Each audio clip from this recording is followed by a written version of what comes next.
Hello again, this is Griffin. I am back with Chapter 5 of Endless Summer. Again, this is a choose your own adventure book through the Choices app. And Chapter 5 is the end of Act 1. So, let's go ahead and get into it.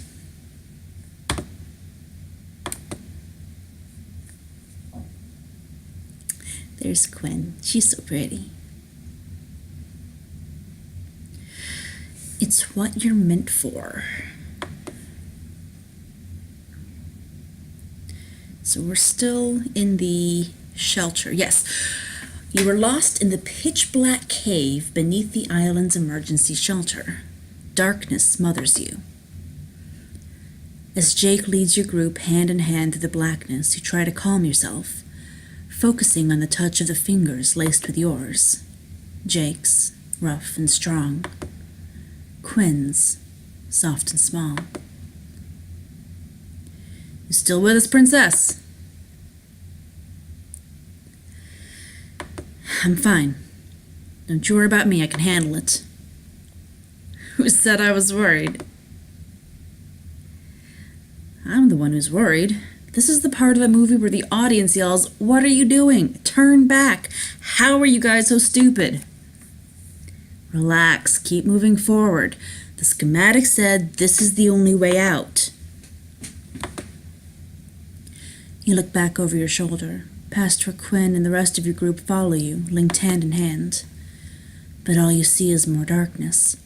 The light from the halls of the emergency shelter is long gone as you venture deeper into the cave. Just hold on to each other's hands. I think we're about to... Yow! What happened? Is the pilot dead? What? No.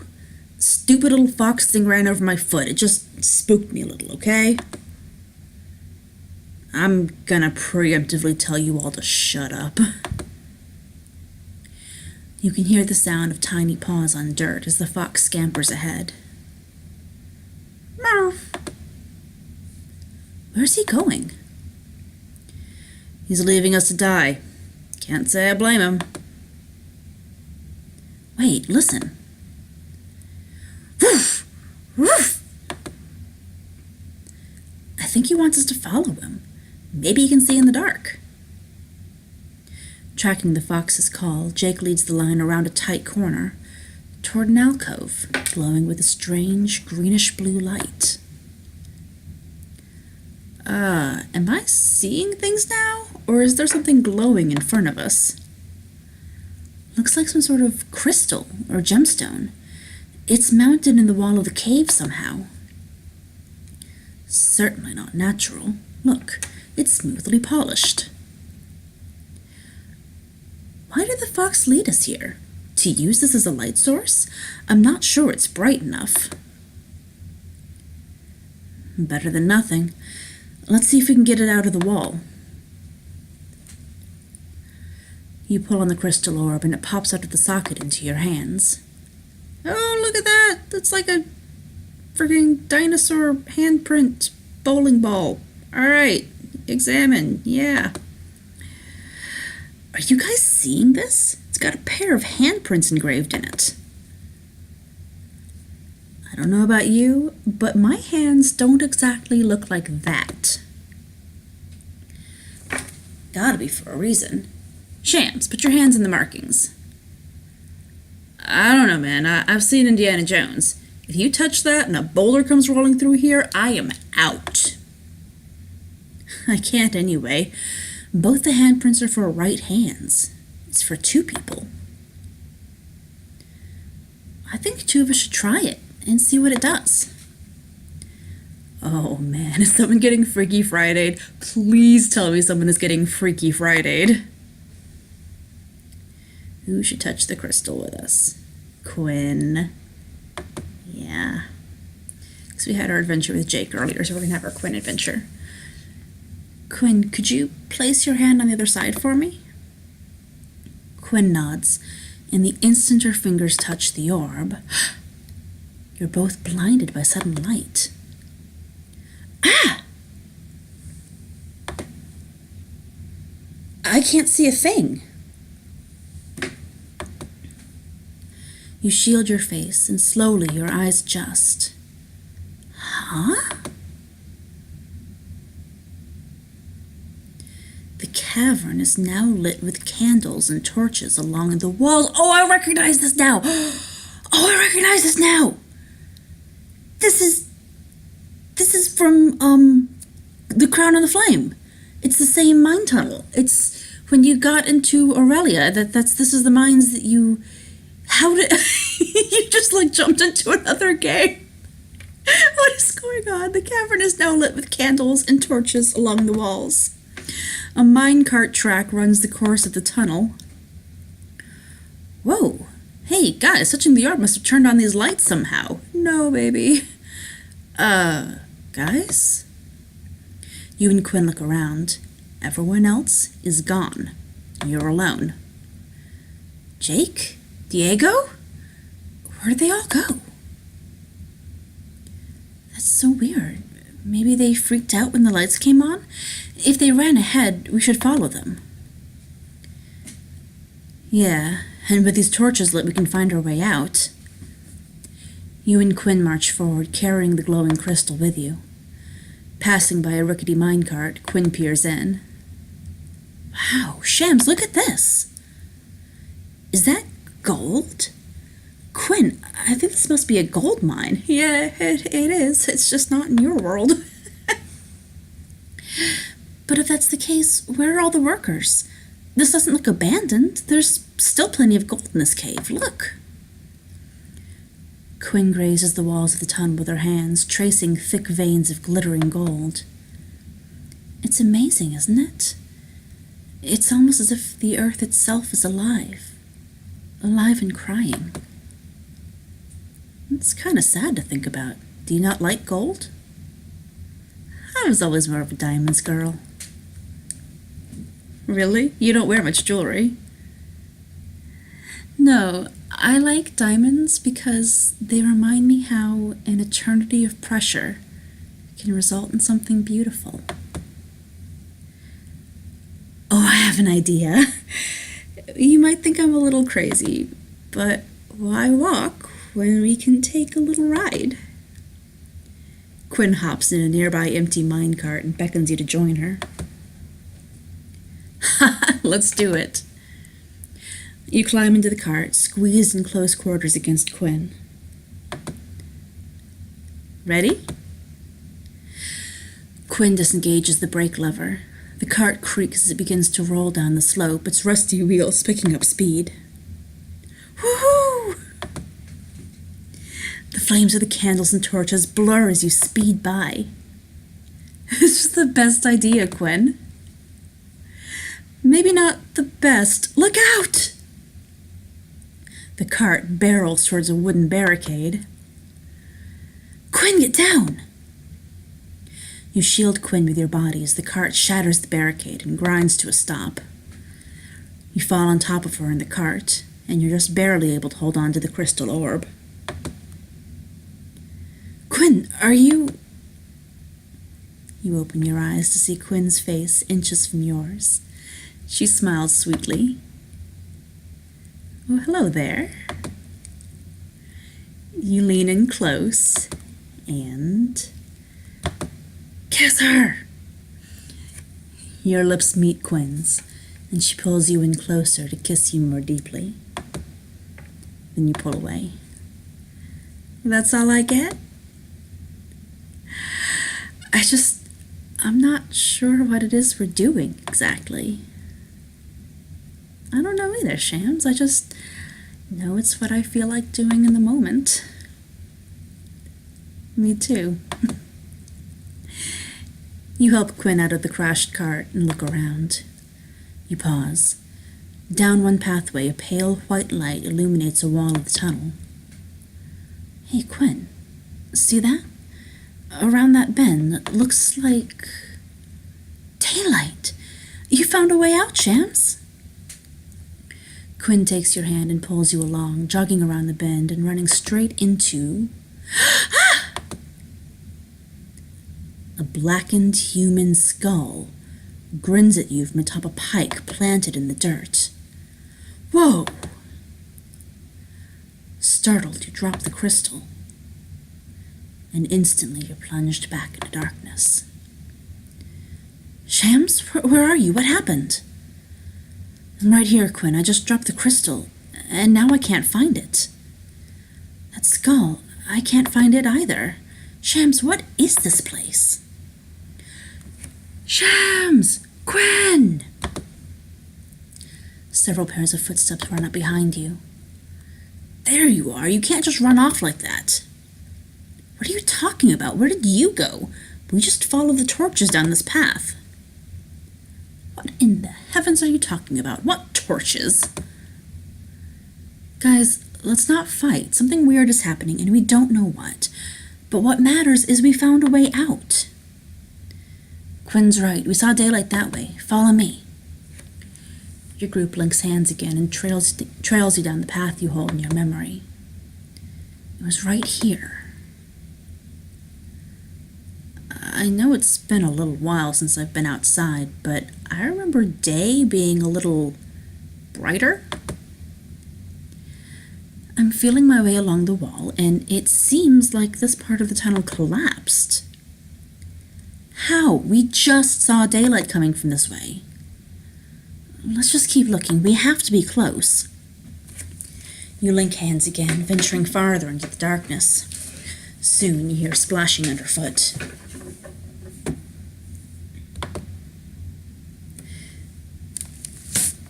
Are we standing in water? Damn it. Cave's flooded. Dead end. Maybe not. See that? It looks like daylight coming up through the water. I bet that's an underground tunnel to outside. We can swim through. Swim? You may leave me here, thank you very much. Let my family know that I hated them. Come here, Malfoy. I'll drag you out myself. You hear splashing as Jake dives under, pulling Alistair with him. You're about to follow when you feel something floating in the water bump against you. You pick it up. What's this? Hey, I found something floating here. Can't tell what it is in the dark. Might be important. If you want to find out, make sure you hold on to it as you swim through. Diego dives beneath the surface, swimming toward the light. You take a deep breath and follow him. The refracting sunlight gives vague shape to the underwater cavern. You swim forward, holding on to the strange item you found. Hang on.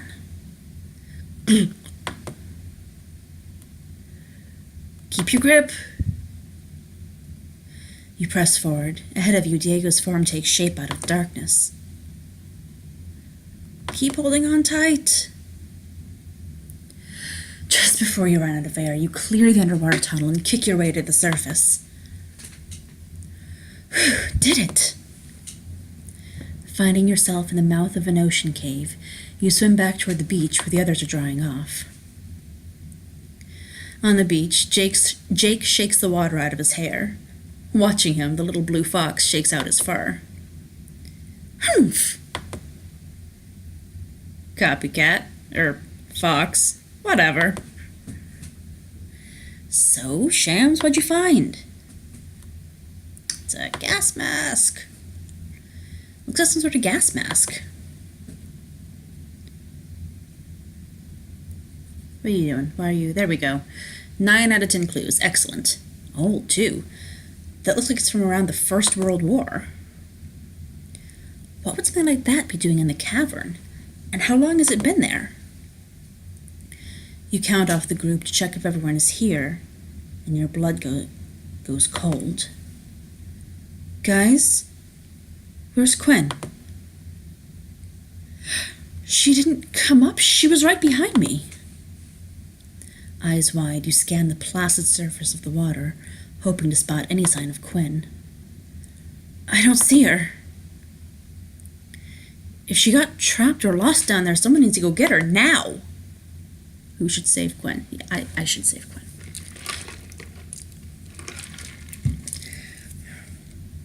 And y'all thought I was silly for deciding I was a nearly Olympic swimmer last time. Yeah, it's definitely me. Yes, I should save Quinn. I'll get her. You sprint back into the ocean, the waves crashing against your legs. Hurry! You dive under, plunging beneath the surface, and open your eyes against the stinging salt of the seawater. That's actually seawater, the salt, and it doesn't really hurt your eyes.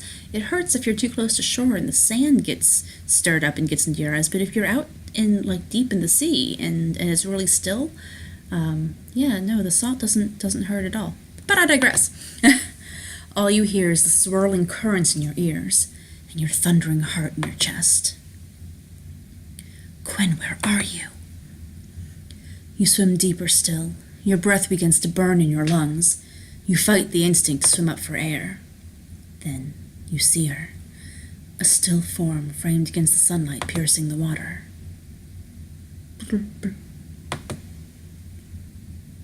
Quinn! You claw through the water toward her and pull her slack body into your arms. Her eyes meet yours, and you almost see a smile brighten her face as she fades from consciousness.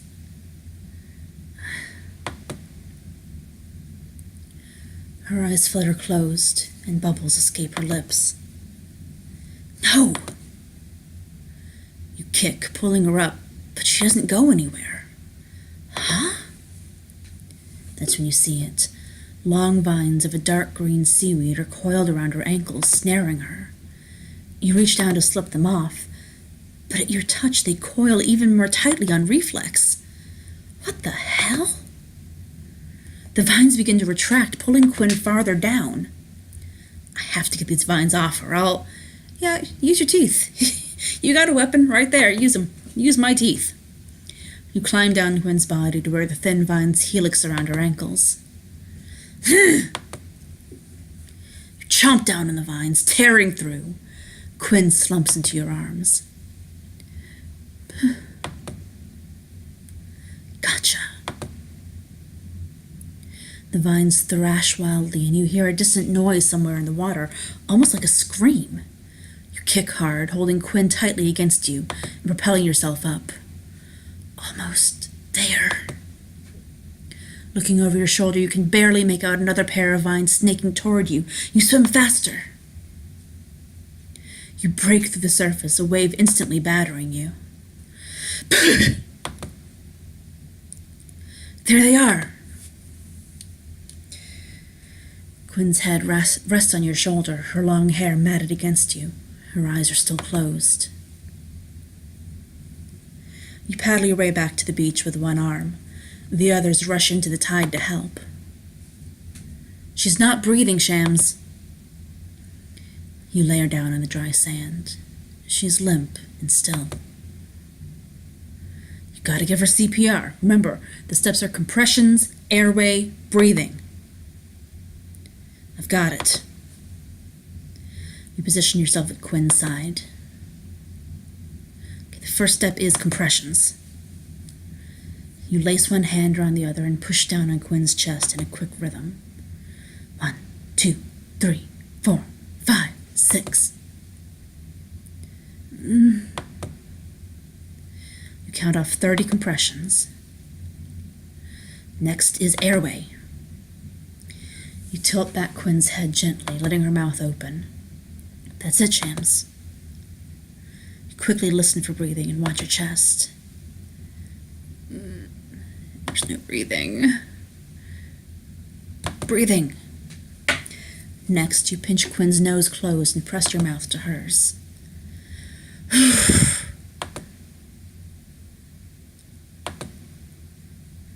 It's not working, Shams. You are failing at... Shut the hell up. You take another deep breath and push your lips against Quinn's once more.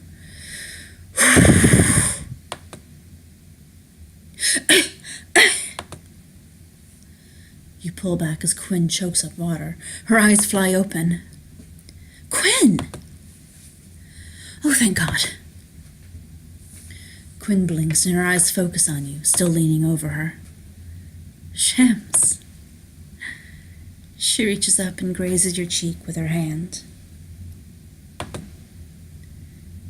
You saved me. Again. I know, you told me not to risk myself for you, that you're not worth it, but you are to me.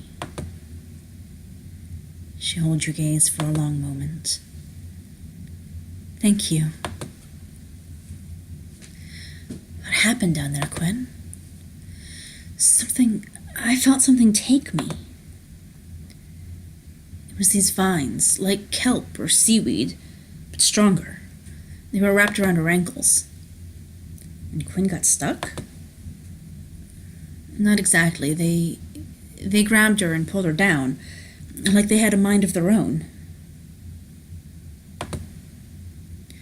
You help Quinn shakily get to her feet. Quinn, maybe you should rest. I'm okay.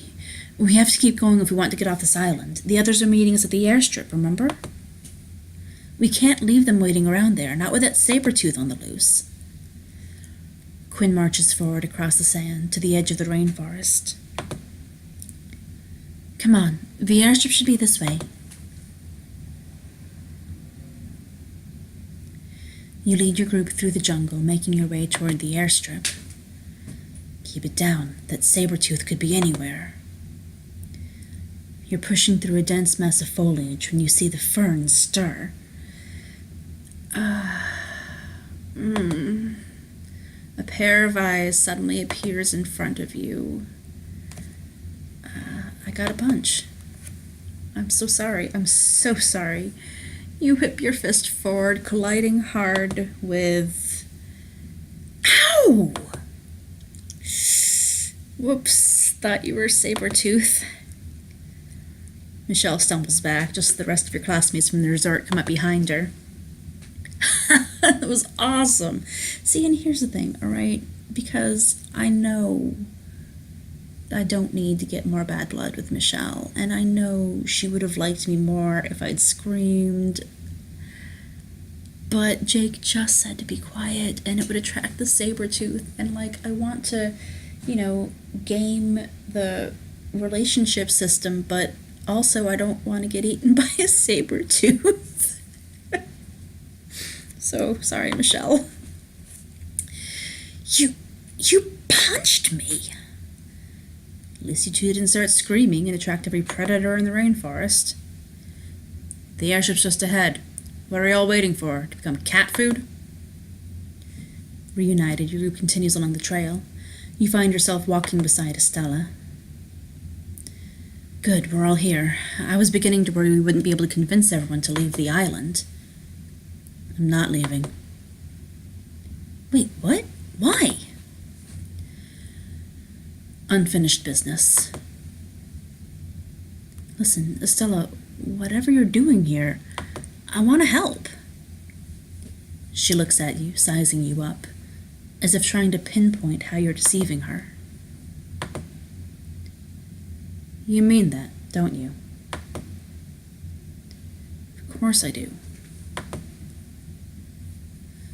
Man, you're stupid. Trust me, you don't want to get yourself involved. Once you're in, there's no way out. So for your own good, go back to your nice college bubble, live your dreams, and be happy. It's what you're meant for. I think I'll decide what I'm meant for. If only that were true. Keep your voice down. There's a saber-tooth after us, remember? You don't seem surprised at all about that. Nothing surprises me anymore. Not even me? Estella just rolls her eyes but can't suppress a smile.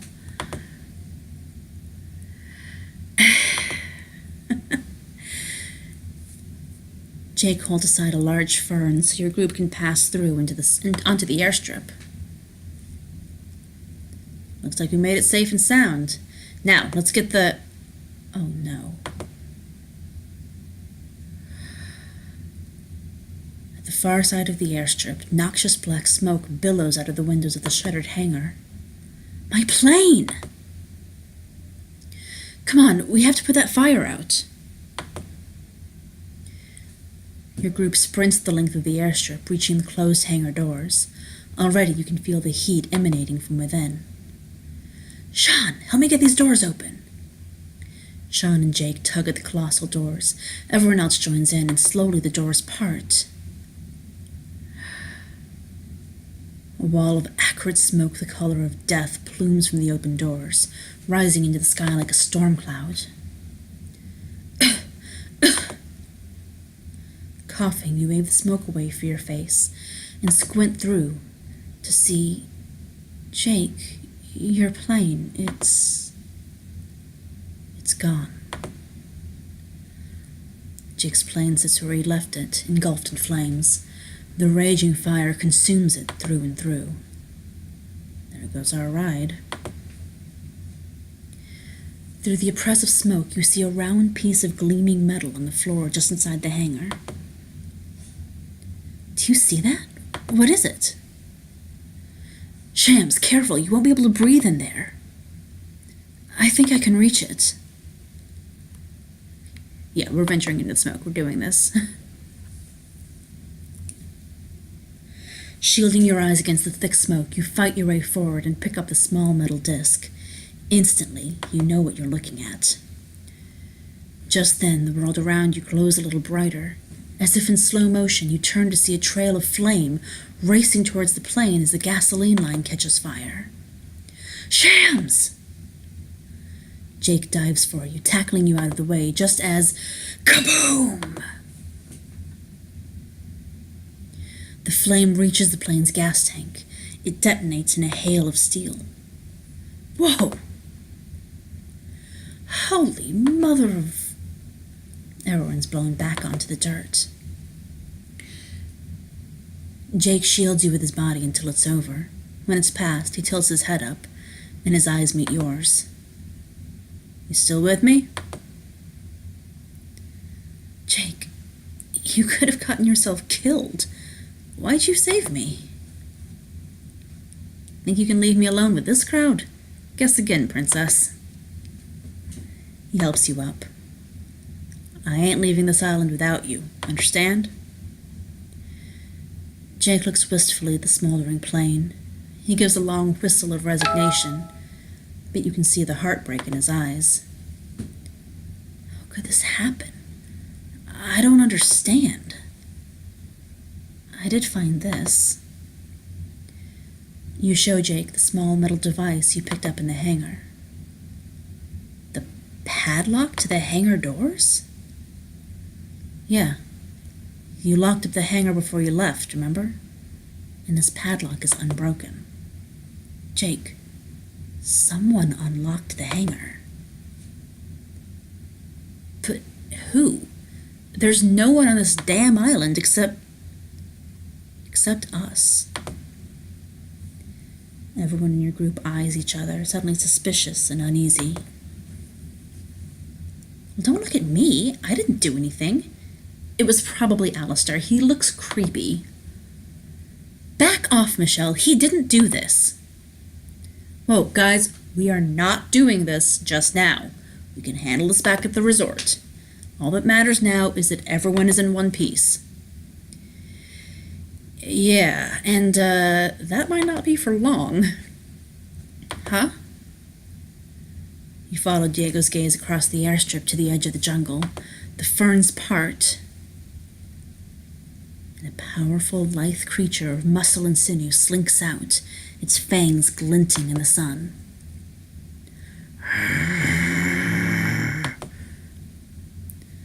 Oh, you gotta be kidding me! The saber-tooth prowls closer, cornering you against the blazing furnace of the hangar. You and Quinn share a look, and you both know this time there is no escape.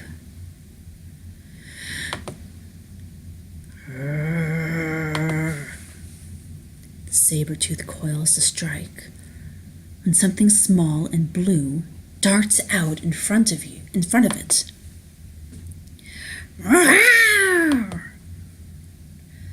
Run, little guy, this is a bit of a mismatch. But the fox doesn't stand down, yapping at the tiger. The saber-tooth draws itself to full height, dwarfing the fox, even seeming to laugh at its tiny opposition. It swings back a paw to slash the fox, when the fox takes a deep breath and blows.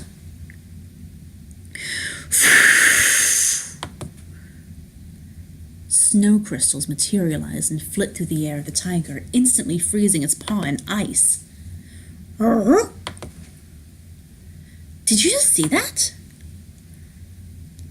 No way. The saber-tooth yelps in surprise. It leaps back, but another breath from the fox freezes its back foot to the ground. The tiger panics and thrashes, breaking free from the ice and galloping off into the rainforest. The little fox turns to your group, clearly pleased with itself.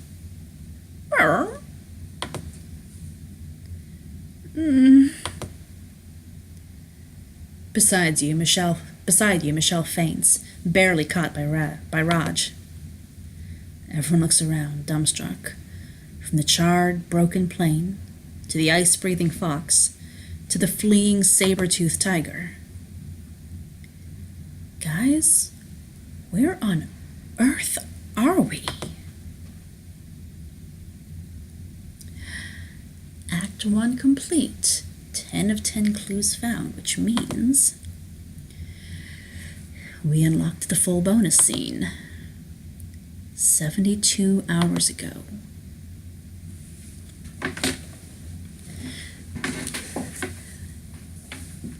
The calm waves of the Caribbean ebb beneath the yacht, the deck rising and falling beneath a pair of polished Oxfords. The man in the Oxford stands at the bow, scanning the infinite blue horizon through a pair of binoculars. Where are you, my friend? She can't have gone far. Something colorful flits by the binoculars' lenses. Looking up from the binoculars, Everett Rourke sees a breathtaking creature, a winged seahorse of phosphorescent colors. He smiles. Well, isn't that lovely? A servant emerges from below deck and arrives with an encrypted satellite phone placed on a silver platter. It rings impatiently. Rourke snatches it up. Hello, darling. The female voice on the other end has a soothing, sophisticated British accent. Oh no, I have to do an accent? Okay. And there's a situation at the resort, Everett. The wedding party is quite alarmed. The bride has gone missing. Bride? Bride are you talking about? There's no wedding at the Celestial this week. For a split second, the world whites out. Rourke falls silent. He looks back over the length of his yacht and gazes upon his crowning achievement, the Isle of La Huerta. So it begins. Even from a distance, he can see the island trembling. Dazzling colors of red and blue dance across the jungle.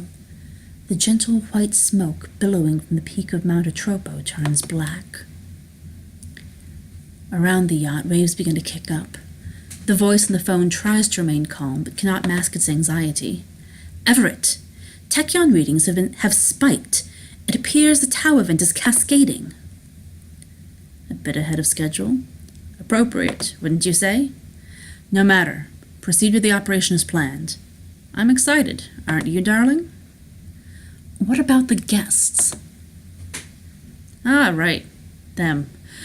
I presume we should evacuate the resort. I leave that business to you, dear. You should get to safety as well, Everett. Please. Come now, you know I must be returning to my office. That is where the fun really begins. Are you sure that... Rourke doesn't hear the rest of the question. A shuddering roar from the ocean deafens him. He turns in time to see the glittering seahorse vanish inside the mouth of a colossal creature breaching the surface. There you are. You know it's rude to keep someone waiting. The creature slams back down beneath the water with a stupendous splash, drenching Rourke. Fortunately, I must be going, but I shall be seeing you soon, no doubt. Rourke heads back into the bridge of the yacht, where he begins typing on a large touchscreen. Everett? Everett, can you hear me? Does this postpone the timeline for the project? It accelerates it. His eyes scan over a file on screen. Don't fret, darling. Our new arrivals will be in excellent hands. Proceed as planned. This island is their destiny, one way or another. They're the key to everything. Rourke hangs up and tosses the phone back to the servant.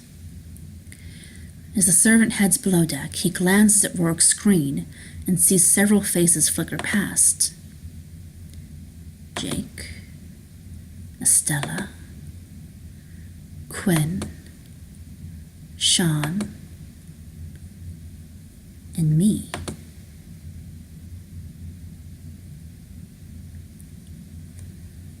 Alright, so apparently we are not here by accident. There's something going on.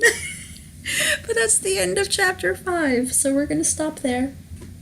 I'll get this all loaded up.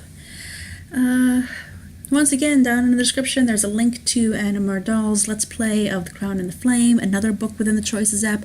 There's also a link to my PayPal. If you enjoyed this video and any of the other videos, and you want to toss a couple bucks into the tip jar, I would appreciate that, because that way I can get more diamonds and do more cool stuff in the game. But thank you very much for watching, and see you next time.